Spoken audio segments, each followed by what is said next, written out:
"Father," he said, "the hour has come. Glorify your Son, that your Son may glorify you." His voice wasn't rushed. Every word felt deliberate, like a heartbeat. Jesus prayed for his disciples, those men sitting right there, the ones who had walked the dusty roads with him, laughed with him, asked him endless questions. He prayed, "Protect them by the power of your name." I pray for them. I pray not for the world, but for them which thou hast given me, for they are thine, and all thine are mine. It was the night before the cross. The room was still, but heavy. Jesus had just spoken to his disciples about what was about to come, about leaving them, about sending the Spirit. And then he lifted his eyes toward heaven and began to pray. Imagine being there in that room, hearing Jesus not just talking about God, but talking to his Father. His words carried weight, a kind of intimacy that made you lean in closer. Can you imagine what that felt like to hear Jesus praying directly for you, for your safety, for your unity, for your joy? He wasn't asking the Father to take them out of the world, but to keep them strong in it. That's love. That's care. He saw how fragile they were, how human they were, and still, he entrusted them into his Father's hands. It wasn't a distant kind of prayer. It was personal, protective, like a parent tucking in their child before bed, whispering, "Keep them safe." That night, before betrayal, before the cross, before the darkness of what was coming, Jesus' heart was set on those he loved most, his disciples. And in his prayer, we see his heart revealed. Now, imagine this after praying for his disciples. Jesus turned his gaze beyond that room, beyond the walls, beyond the city, beyond time itself. His words stretched forward, reaching through centuries, across oceans, into lives not yet lived. He prayed for you. He prayed for me. "Father," he said, "I pray also for those who will believe in me through their message."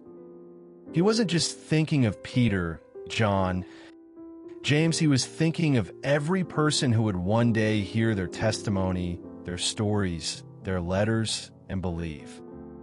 That means you and me sitting here now. His prayer wasn't vague.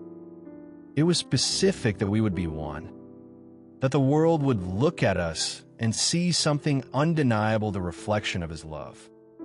May they be brought to complete unity. He prayed, so that the world may know you sent me. Think about that. Jesus, in his final hours, wasn't only concerned about the cross. He wasn't only thinking about his suffering. He was thinking about you, your faith, your life, your place in his family. He carried your name in his heart before you ever spoke his. That prayer echoes still. It's like a thread weaving through time, tying together every believer in every generation. Jesus didn't just pray for the people who saw him with their eyes. He prayed for the ones who would only know him by faith. And even now, that prayer covers us. When you listen to John 17, it feels like you're eavesdropping on a sacred conversation. It's not just words, it's love poured out. Jesus prayed for glory, yes, but not the kind the world chases. He prayed for his disciples, for their protection, their unity, their joy. He prayed for the future church, for every heart that would come to believe. It wasn't a long list of requests. It was an open window into what mattered most to him. Relationship, connection, love, father and son, son and disciples, disciples and the world. It's like a circle of love that keeps expanding, reaching wider and wider until it touches every corner of the earth. The beauty of this prayer is that it's not locked in the past. It's alive. When Jesus prayed for his disciples, he prayed for the church that would grow from their message. When he prayed for future believers, he prayed for us right here, right now.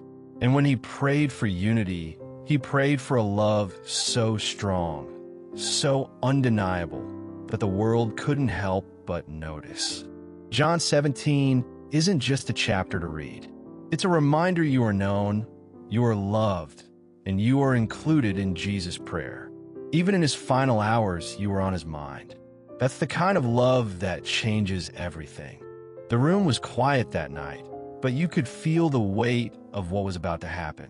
Jesus had been with his disciples, sharing a meal, speaking words they didn't fully understand, words about leaving them, words about the Spirit who would come.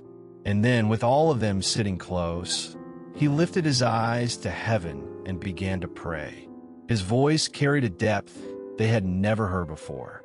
This wasn't teaching. This wasn't a parable. This was him speaking to his Father.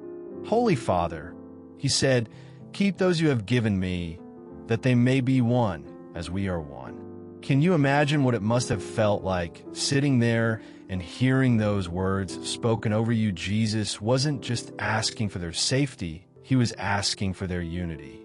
That they would be joined together in love the way he and the Father are united. That prayer wasn't distant. It was protective, tender, strong. It was like a parent whispering over their children. Keep them safe, keep them close. That's how much he loved them. And even as shadows of betrayal and suffering drew closer, his heart was fixed on the people right in front of him. But then something remarkable happened. Jesus' prayer stretched far beyond that room. He wasn't only speaking for the 12 who sat around him. His words reached into the future, into the lives of people not even born yet. I pray also for those who will believe in me through their message. Those words were spoken for you, for me, for anyone across time who would hear the story of Jesus and believe. Think about that on the night before his death, with the weight of the cross just ahead, Jesus carried you in his heart. He was praying that your faith would stand, that you would know the love of the Father, that you would be joined with others who believe, forming a family bound together by his name. And his prayer had a purpose that they may all be one, so that the world may know that you sent me. He longed for the world to see something undeniable in his followers, a unity, a love, a connection that couldn't be explained by human effort. It would be proof that God himself had stepped into the world through his Son.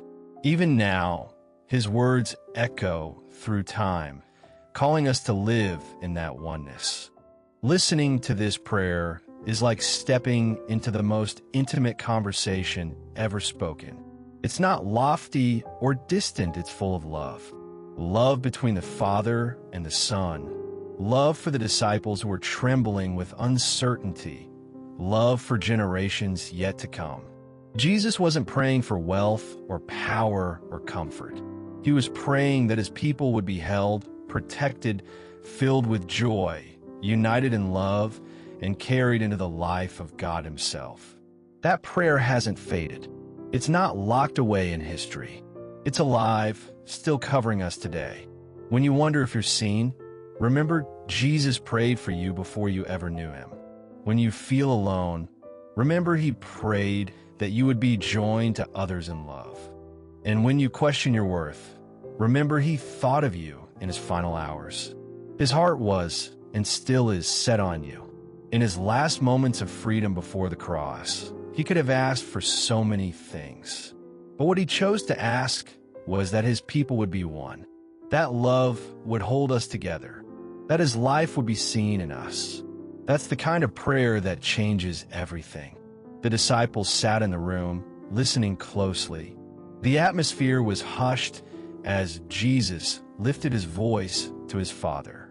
He prayed, Holy Father, keep the ones you have given me, so that they may be united, just as we are united. He wasn't speaking about great crowds or nameless people. His prayer was for those who had walked beside him every day, those who had shared meals, asked their questions, and laughed in his presence. He asked that God would protect them, that their faith would hold steady even when the world around them grew dark. Imagine what it must have felt like to hear Jesus say those words over you, to hear him asking God himself to guard you, to keep you close, to make you one with others. In those final hours before the cross, his heart was wide open. He didn't hide the fact that hardships were coming, but he wrapped his friends in prayer, covering them with love and trust in the Father. Then his words reached further, stretching past that room and into time itself. He said, "I pray also for those who will believe in me through their message." That's us. That's every person through the centuries who would hear the story of Jesus through the disciples' witness and come to believe.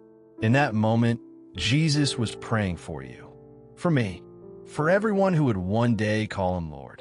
He prayed that we would live in unity, bound together by love so strong and undeniable that the world would see God's truth shining through us. Think about that. On the night before his suffering, Jesus carried you in his heart. He thought about your faith, your place in his family, your journey with him. His prayer was not just for that night. It was spoken into eternity, a prayer that still holds power today, a prayer that still surrounds us with his love. Listening to John 17 feels like stepping into a private and holy moment. Jesus is not delivering a sermon. He's pouring his heart out to his Father, and what flows through his words and his love. Jesus' love for the Father, love for his disciples, and love for the generations of believers yet to come. He prayed that the glory and love given to him by the Father would be shared with us, so that we too could live in that closeness, that belonging, that unity. This wasn't only about survival in a hard world, it was about joy, about eternal life, about being drawn into the very love that binds Father and Son together. That prayer didn't fade with time. It's still alive, still reaching across the centuries.